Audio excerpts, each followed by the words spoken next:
Assalamualaikum warahmatullahi wabarakatuh.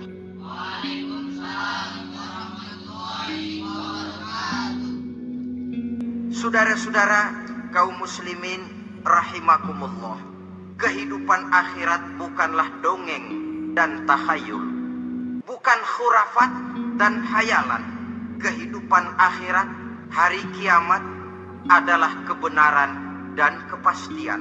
Dalam surah Al-Hajj ayat ke-7, Allah Subhanahu wa taala menyatakan, wa anna as-sa'ata atiyatun la raiba fiha wa anna Allah yab'atsu man fil qubur, dan bahwasanya kiamat itu sesungguhnya adalah sesuatu yang pasti dan tidak ada keraguan-raguan lagi di dalamnya, dan bahwasanya Allah sungguh-sungguh akan membangkitkan manusia dari kuburnya masing-masing. Nah, kalau kita sudah yakin kiamat sesuatu yang pasti adanya, akhirat sesuatu yang pasti adanya, dari mana pembicaraan tentang kiamat ini kita mulai? Tentu dari diri kita. Marilah kita mencoba melihat proses perjalanan hidup ini sampai kita memasuki kiamat. Hadirin, tidak ada makhluk secantik manusia. Tidak percaya? Pernah ke Ragunan? Saudara masuk ke kebun binatang, segala macam makhluk ada di situ, ratusan macam jenis binatang. Bandingkan dengan saudara, kira-kira cakep mana? Dari seluruh makhluk yang diciptakan Allah itu, manusia fi ahsani taqwim, dalam bentuk yang paling sempurna, sejak susunan biologis sampai kemampuan berpikir. Biologis kita, ya Allah, diciptakan kita begini rupa, diberikan 2 kaki untuk berjalan, 2 tangan untuk bekerja, diberikan 2 mata, dua-duanya di depan. Pernah saudara mikir kalau mata kita yang satu di depan, yang satu di belakang? Rasanya nggak laku kacamata itu. Kan hidung dengan 2 lubang, tahu betul Allah ke bawah lagi lubangnya. Coba pikir kalau lubang hidung kita menghadap ke atas. Aduh, kalau musim hujan repot jagain hidung. Laqad khalaqnal insana fi ahsani taqwim. Sungguh telah kami ciptakan manusia dalam bentuk kejadian yang paling sempurna ketimbang makhluk-makhluk Allah lainnya. Nah, kesempurnaan manusia ini oleh karena hidupnya terdiri dari 2 unsur pokok. Pertama unsur jasmani dan kedua unsur rohani. Jasad dan roh. Jasad yang terlihat sekarang ini, potongan saudara yang ngejedok di depan saya ini jasad saudara. Ini yang berasal dari saripati makanan yang dimakan oleh bapak ibu kita. Lalu hasil kerjasama yang baik antara ibu dengan bapak, terwujudlah kita. Kalimat langsungnya, jasad ini berasal dari tanah yang tadi berubah dari bayi, remaja, dewasa, meningkat hari tua. Yang berubah itu jasmani kita. Kenapa? Karena jasmani itu materi, benda, daya tahannya terbatas. Dia berubah oleh pergeseran massa dan pertukaran waktu. Apa ada orang makin tua makin cakep? Jasmani oleh karena dia materi, dia berubah oleh pergeseran massa dan pertukaran waktu. Nah, yang menyebabkan jasmani itu bergerak karena ada roh di dalamnya. Ini yang menyebabkan kehidupan.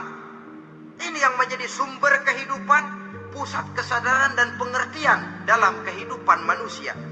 Tanpa roh dalam diri kita, maka jasad kita. Pernah lihat orang mati? Nah, itu kalau orang mati, coba perhatikan. Apanya yang kurang? Kupingnya masih ada, tapi sudah tidak sanggup mendengar.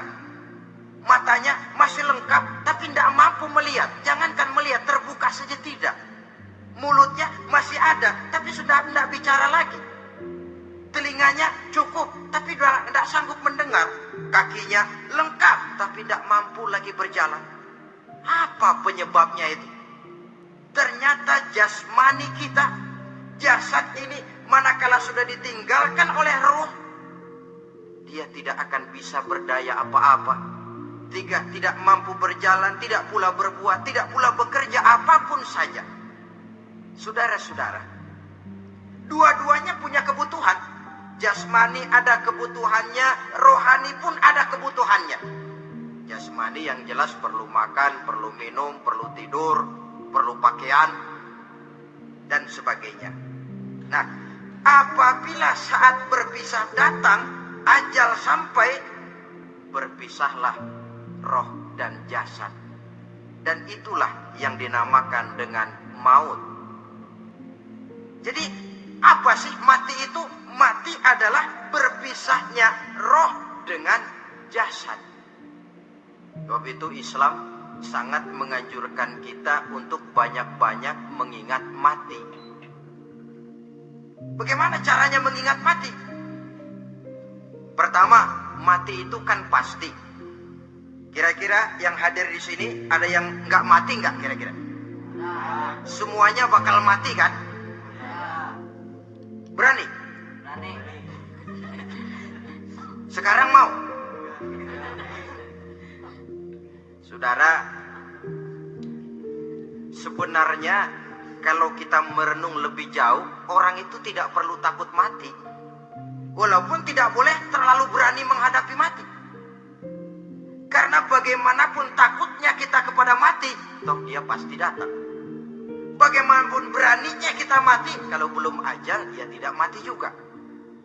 Jadi muslim itu kan harus berani menghadapi hidup dan tidak takut menghadapi mati. Mati adalah sesuatu yang pasti. Muslim dianjurkan banyak-banyak mengingat mati dalam kehidupan. Caranya bagaimana? Pertama,